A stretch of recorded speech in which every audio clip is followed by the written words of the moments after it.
ዛሬ ያለንበት የስራ ሂደት ይህን ይመስላል።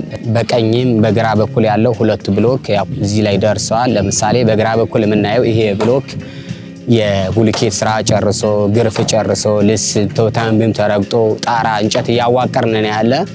ይህ ከዚህ በኋላ የሚቀረው የዚህ ስራ ምንድነው? ሙሉ እንጨት እናዋቅራለን፣ ቆርቆሮ እናለብሳለን፣ ጎራንዳዮን እንገጥማለን፣ ፒፒሲዎችን እንገጥማለን። ወደ ውስጥ እንገባና ኮርኒስ ስራ አለ፣ ሴራሚክ ስራ አለ።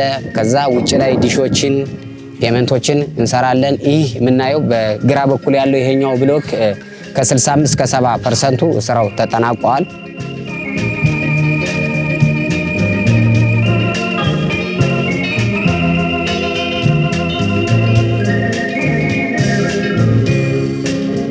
በቀኝ በኩል ያለው ይሄ ሁለተኛው ብሎካችን 50% ደርሷል። ቡልኬት እየደረደርን ያለ።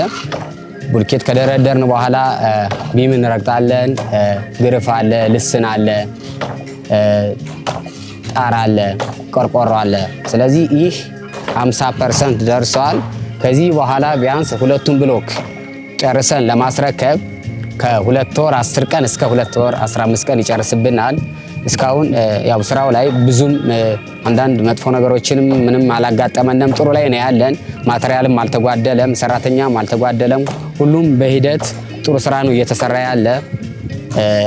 እዚህ በኋላ ላለው ነገር ደግሞ እኛ በርትተንም ሆነ ጠንክረን እንደ ኃላፊነታችን እየተወጣን ያለን። 2 ወር በኋላ የምናስረክብበትና የምናስመርቅበት ጊዜ ይሆናል።